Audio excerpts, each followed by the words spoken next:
Hello, hello, hello! Okay, let's do the play-in tournament preview, of course. Uh, Mavericks, Kings, AD versus Sabonis. Look, AD, you ain't on the Lakers no more. You're basically all alone in Dallas. And the Kings, despite how bad they are this season, they still have DeRozan, they still have Levine, and they still have Domantas Sabonis. And they have the best play-in performer of all time, Jonas Valanciunas. So I got the Kings winning that game against the Mavericks. And then the Warriors Grizzlies game. You already know where my stand is with this one. Grizzlies over the Warriors. Number 10 sucks. That's all I'm gonna say. Okay, let's go. Clippers Nuggets. Holy cow. This is not the best matchup for the Nuggets. First off, you just fired your head coach. With a few games left in the regular season. Like, I get it. You're pissed off. But you don't fire a head coach that close to the playoffs. But despite all that, Nikola Jokic, man, I mean, if he ain't facing SGA this season for that MVP award, he'll have his fourth MVP.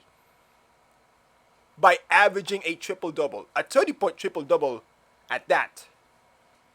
The first center to do it in NBA history. The third player in NBA history to average a triple-double. Alongside his teammate Russell Westbrook and the big O Oscar Robertson. And look. The big O averaged a triple-double in 62 and didn't win the MVP. In that same season, Wilt averaged 55 points a game and didn't win MVP. You know who won MVP? Bill Russell. So if you're all complaining about Jokic not winning the MVP, look at that season. Look at that. And you realize what Jokic did is a cakewalk compared to what these legends have done. With that said, the Nuggets depth just keeps decreasing and decreasing. 2 years ago, they lost Bruce Brown. A year ago, they lost KCP. Luckily for them, Christian Braun has stepped up to fill in that starting shooting guard role. And he did it immensely. But who the heck replaced him off the bench? Well, they just signed Russell Westbrook. And in typical Westbrook fashion, he cost them some games. He also win them some games. I mean, it's a love-hate relationship between Westbrook, though, so there's that. Murray has regressed. MPJ was solid, but second half of the season, he was fairly inconsistent. Same goes with Aaron Gordon.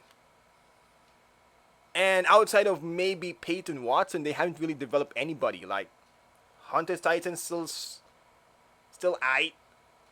Zeke Nudgy sucks. Jalen Pickett. Oh, speaking of Jalen Pickett though, Calvin Booth wanted Malone to play Pickett over Westbrook, but as you can tell, Jalen Pickett doesn't do shit. And they're going up against a team that I believe could shock the system in that Western Conference playoff race. The Los Angeles Clippers. Especially if Kawhi Leonard's healthy. Because when Kawhi returned, the Clippers are a well-oiled freaking machine. Don't believe me? He was killing it for my fantasy team. Holy moly. I mean, good lord. Like, there's still that Kawhi Leonard in 2019 in him. And as long as he's healthy, he gives the Clippers a much needed boost to maybe shock the world. And 35-year-old James Harden, still cooking. But the reason why I think the Clippers are so good this season, it's because of the rise of play of guys like Norman Powell, who's averaging like 24 points a game this season. Ivica Zubac, averaging a double-double. And close to 2 blocks a game like Ivica Zubac, y'all. By the way, Lakers, you fumbled him.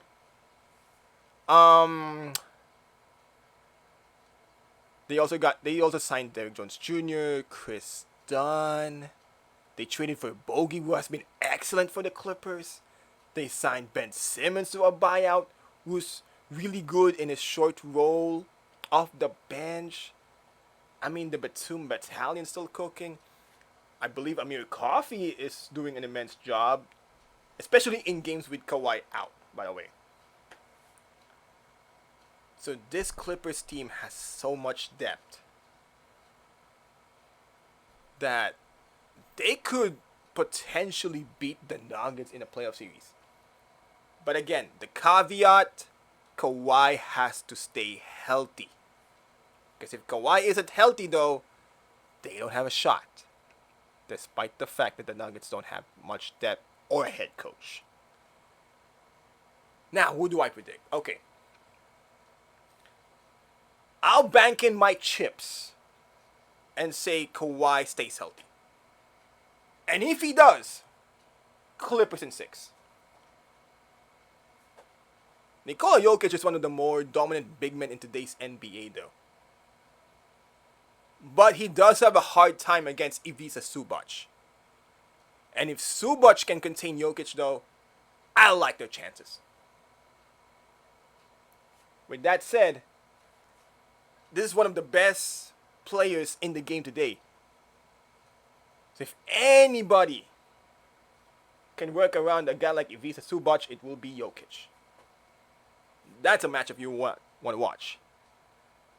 And I can expect MPJ, Aaron Gordon, and Peyton Watson taking turns guarding Harden and Kawhi.